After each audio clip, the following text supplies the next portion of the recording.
Hey everyone, what's up? This is Aaron with Patty's Flipside Pinball, and I'm coming to you today with another review, this one of Arcade Monsters on International Drive in Orlando near Universal.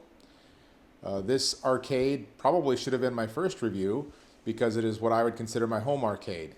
Even though it's 30 minutes or so from my house, it has a really good pinball variety, and so I do like to travel to this one to play pinball when I go out to the arcades to play. One thing I should mention is that I never really intended for this channel to become an arcade review channel. This channel really is about my pinball journey as a new pinball owner, but arcades have become a big part of that journey because they're where I get to discover new machines, learn more about the hobby, and experience games that I'll probably never own on my own. The first time I came to the first time I came to Arcade Monsters, I was looking for a new arcade.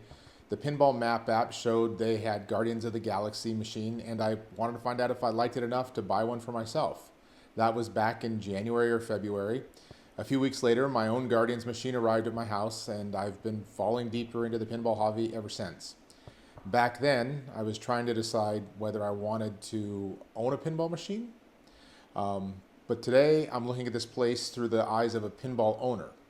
So let's head inside, take a look around, and I'll show you what keeps bringing me back.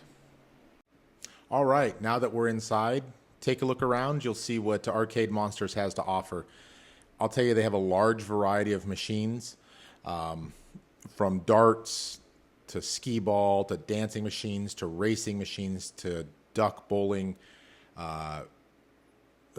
basketball, shot games, air hockey, pool tables, retro games like Super Mario and Tetris and NBA and first-person shooters and other shooters.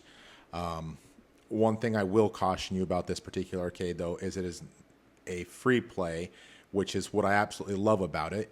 You pay $25 to get in the door. That gives you in and out privileges for a 24-hour period. So you can come and go as much as you'd like, and you can play as much as you like while you're in there.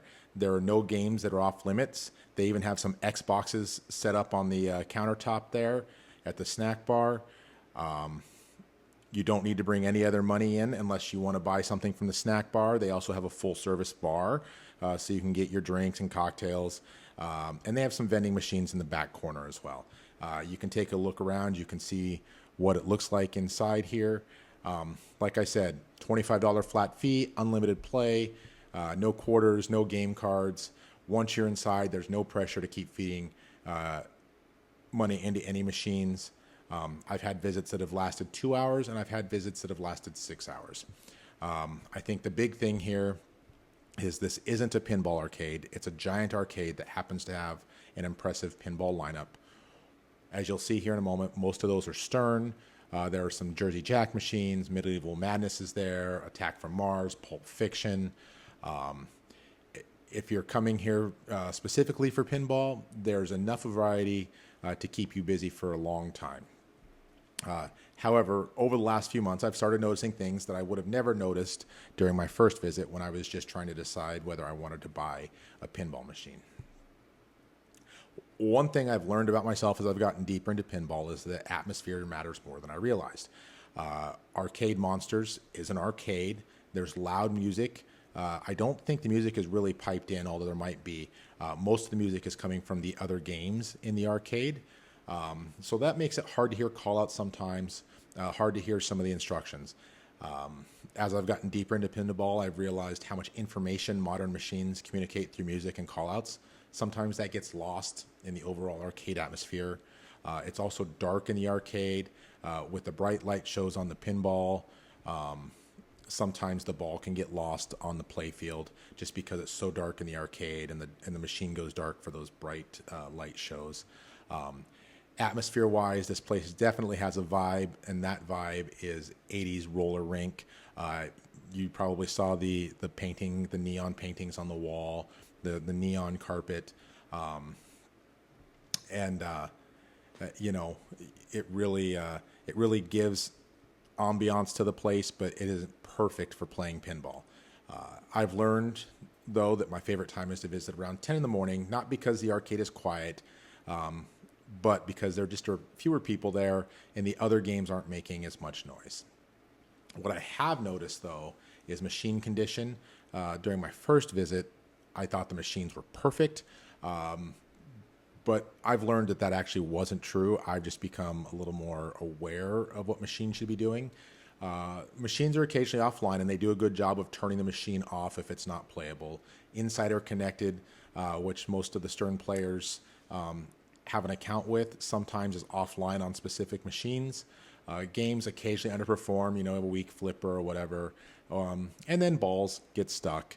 I tend to have that problem more on the Jersey Jack machines there than I do anything else. But I think I'm a little spoiled. Having a home machine as well as playing places like the Pinball Capital have really opened my eyes to what really can be. When I first came here, like I said, I thought this place was perfect. The more I've learned about pinball, the more details I've started noticing. To Arcade Monsters' credit, though, I've seen employees actively working on machines during multiple visits. They're clearly putting effort into keeping everything running. I don't think Arcade Monsters has changed as much as I have. A few months ago, I was trying to decide if I wanted to buy a pinball machine, and now I'm evaluating the machines that I'm playing, and I'm seeing things that are technical and not so much just an overall play. So that's about all I have for now about the arcade. But before I wrap this up, I wanted to get another opinion. I did take my daughter with me on this particular visit. She showed up in a couple of the quick videos here. I wanted to see what her thoughts were about Arcade Monsters and in general, and maybe later on we'll find out more of her overall pinball experience. All right, so as promised, I have my daughter Julia here with me. Julia went with me on this trip to Arcade Monsters. This was actually the first time I took any family members with me to the arcade. A little bit about Julia's. She's on her college's esports team and spends most of her gaming time on PC and console games. So I was just a little curious to hear what she thought. So without further ado, here's Julia. Hi. All right, Julia. So what was your favorite thing about Arcade Monsters? It was vibrant. They had a lot of fun games. Pokemon. They had a Pokemon pinball. That was pretty cool.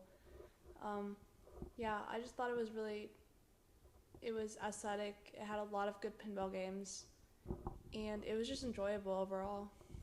Okay, so this next question probably doesn't really need an answer, but if we went back tomorrow, what's the first game you'd want to play? Pokemon. I thought that would be it. All right. And then most of your gaming is on a PC or console or even your phone. Mm-hmm. How did Arcade Monsters compare to the kinds of gaming experience you're used to? It was a little different. I'm very used to being on a PC, obviously, so having something physical where everything is physically happening in front of me was a little bit weird, at least for the pinball side of things.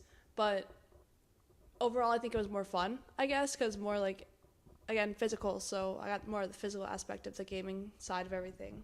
So you're kind of more in the game. Yes, exactly. All right. So that's really all I have for you about Arcade Monsters. But is there anything you'd like to plug before we go? I stream on Twitch. My Twitch plug is Goose with 3 Ds. All right. Well, I thank you for your time today, and maybe we'll have you again going forward. To everyone else, thank you for watching this review of Arcade Monsters in Orlando. Please subscribe, like, or comment on this video about the video or any future videos you'd like to see. Those things really do help the channel out and help us grow. As always, this is Aaron with Patty's Flipside Pinball, and we'll see you on the flip side.